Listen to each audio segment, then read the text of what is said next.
It is a constant battle, however, to maintain and assert that our traditional forms and practices and structures can be a basis for national policy. Even when it's so apparent to us, it's very difficult because traditional practices are not well documented in a way that provides for policy input.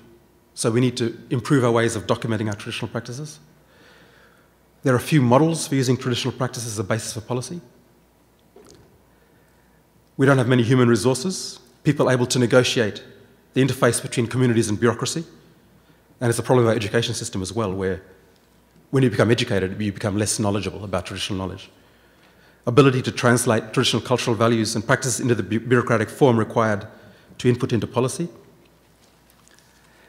And one of the key problems is it's so easy to be persuaded to adopt Western policy solutions. Why? Because you have people like UNICEF, all the big development agencies coming and saying, this is how you deal with a social protection scheme for the country.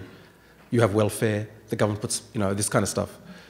You have the big environmental organizations coming and saying, lock away areas, make national parks.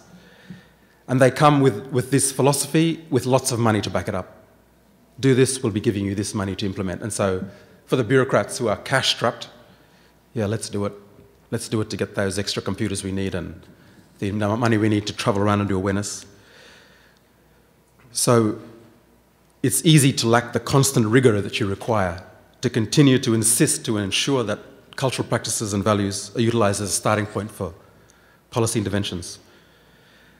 And one of the last policy intervention I'll talk about is the development of alternative indicators of well-being, and this is going very well, I'm happy to report. We have held a regional conference to define what is well-being for Melanesians. So people from all the Melanesian region came. What are the contributing factors to well-being for Melanesians?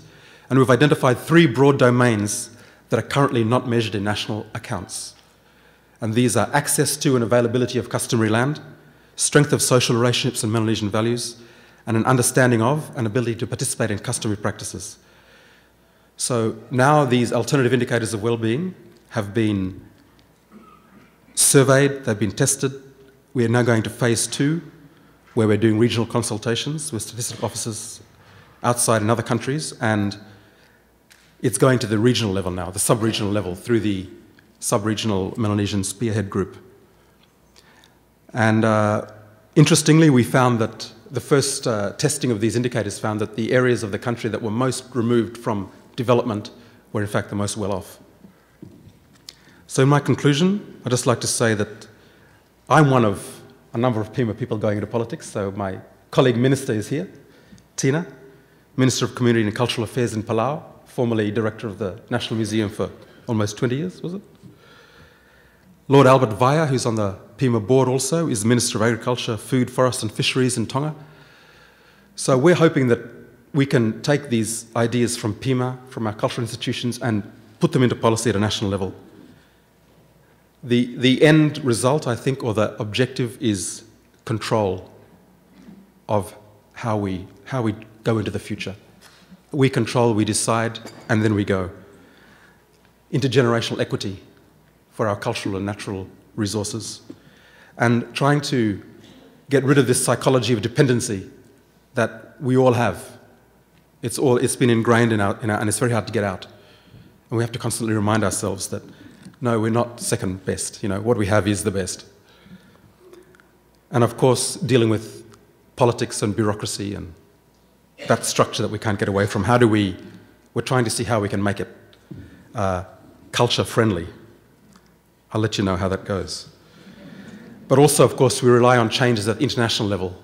We're relying on the fact that at some point, the world community is going to say, no, economic growth based on GDP is not a good indicator of well-being.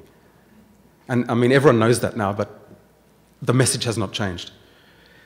And we're very happy, those who were at the amazing lunchtime talk yesterday by Walter Ecohawk, to hear of things like the draft declaration becoming the Declaration on the Rights of Indigenous Peoples. These kind of things give us hope that the international support will come.